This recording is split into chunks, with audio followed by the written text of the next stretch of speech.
बनाने जा रही हूँ, जब खीर उबलने को हो तो चला लेना।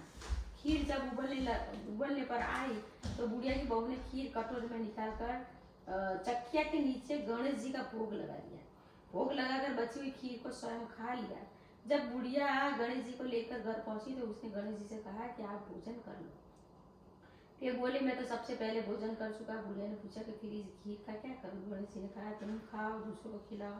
बुढ़िया ने पूरे गांव के लोग को भरपेट खीर खिलाई, फिर भी बच गई। बुढ़िया ने गणेश जी से पूछा कि यह तो सबको खिलाने के बाद भी बच गई, अब इसका क्या होगा?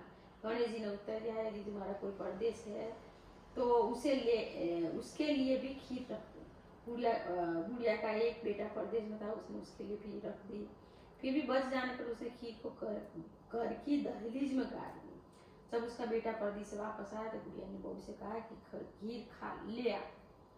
जब बहू खीर का कटोरा लाई तो उसमें हीरे मोती झील मिला रहे थे। फिर बुढ़िया ने दहलीज में गाड़ी खीर को देखा तो वह भी हीरा मोती इसमें बदल गई। गणेश जी की कृपा से बुढ़िया माला माल हो गई। निस्वार्थ सेवा करने वाले पर प्रभु की सदैव इसी प्रकार कृपा बनती। बोलो श्री गणेश जी भगवान की जय।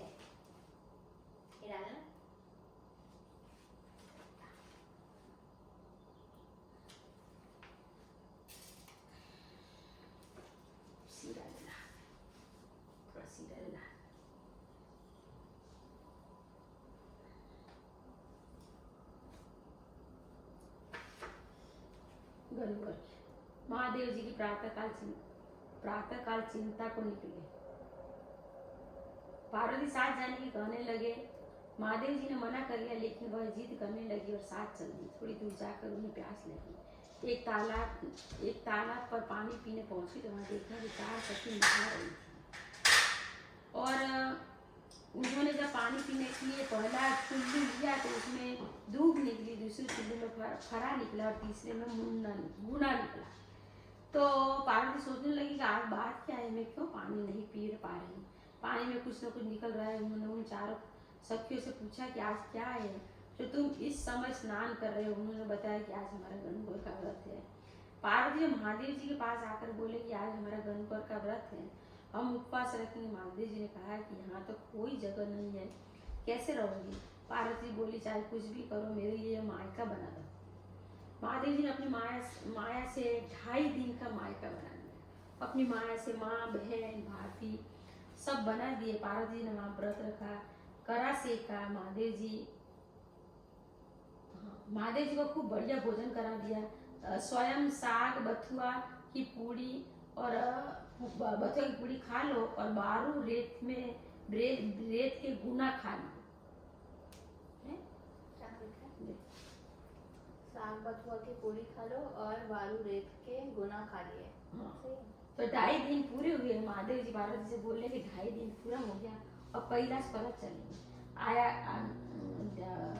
चल दिए। थोड़ी दूर चलकर महादेव जी को कुछ ध्यान आया। वो बोले पार्वती यहाँ हमारी धोती रह गई है। पार्वती बोली लाओ मैं ला देती हूँ। जब पार्वती जी वहाँ पहुंची तो वहाँ कुछ भी न था। एक मड़ैया पर धोती उड़ रही थी। एक ग्वाला गाय चरा रहा था। उसके पार्वती ने कहा कि भैया यहाँ मेरा घर था, यहाँ पियर था। वो बोला बहन यहाँ तो कुछ नहीं है, यहाँ तो सिर्फ एक जंगल है। पार्वती लौट आई। उन्होंने महादेव जी से कहा कि यहाँ तो कुछ भी नहीं है। महादेव जी बोले तुमने 2.5 दिन के लिए पियर मांगा था तो वो हमने अपनी माया से बना दिया था। पार्वती फिर महादेव से बोली कि मैं तो सुहाग बांटूंगी। महादेव जी बोले बांटो, नगर में बलोबल लगाओ। और नगर में महादेव पार्वती आए और सुहाग बांट रहे थे।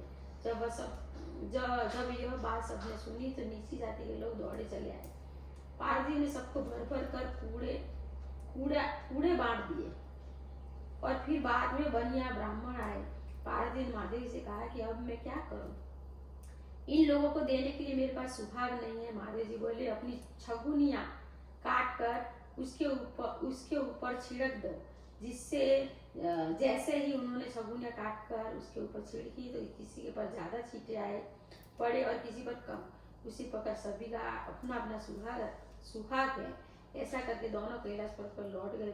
भगवान ने जैसे उन पर कृपा रखी वैसी सब किसी पर रखे। जब वे वापस कैलाश पर्वत पर आए तो महादेव जी ने पार्वती पूछा कि तुमने अपने पियर में क्या खाया? पार्वती बोली कि जो आपने खाया वो मैंने खाया। रात हुई, पार्वती सो गई। महादेव जी का मन नहीं माना। उन्होंने पार्वती जी की नाभि खोल कर देखा कि पार्वती ने तो साग, बथुआ की पूड़ी और चारों बारू रेत के गुना खाए। ये बारू रेत के गुना खाए। सुबह हुई तो महादेव जी ने कहा कि पार्वती तुमने हमसे झूठ बोला, मायके में तुमने जो खाया वह मैंने तुम्हारी नाभि खोल कर देख लिया। पार्वती ने झूठ के लिए क्षमा मांगे। का महादेव जी आज से स्त्री जाति की नाभि की परीक्षा उल्टी लग जाए खुले नहीं, क्योंकि नाभि की परिया पहले अपनी खुली थी ढक्कन की, अभी ढक्कन लगा दिया कि जिसे क्या खाया हो तुम्हें मालूम ना पड़ेगा। खोल कर देख लिया। पार्वती ने झूठ के लिए क्षमा मांगी, उल्टी लग जाए खुले नहीं, क्योंकि यदि ऐसा ही रहा तो सबके पति उनकी मजाक उड़ाएंगे, क्योंकि मायके में तो लड़की सब तरह का खाती है। महादेव जी ने कहा ठीक है ऐसा ही होगा। भगवान ने जैसे पार्वती की बात मानकर उन पर कृपा की, वैसे सब किसी पर कृपा करें। बोलो शिव पार्वती जी की जय। इस पर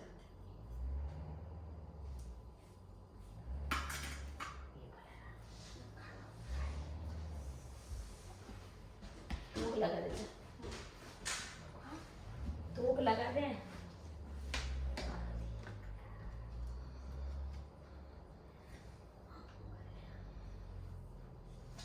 जिंदगी भी देखो ये जल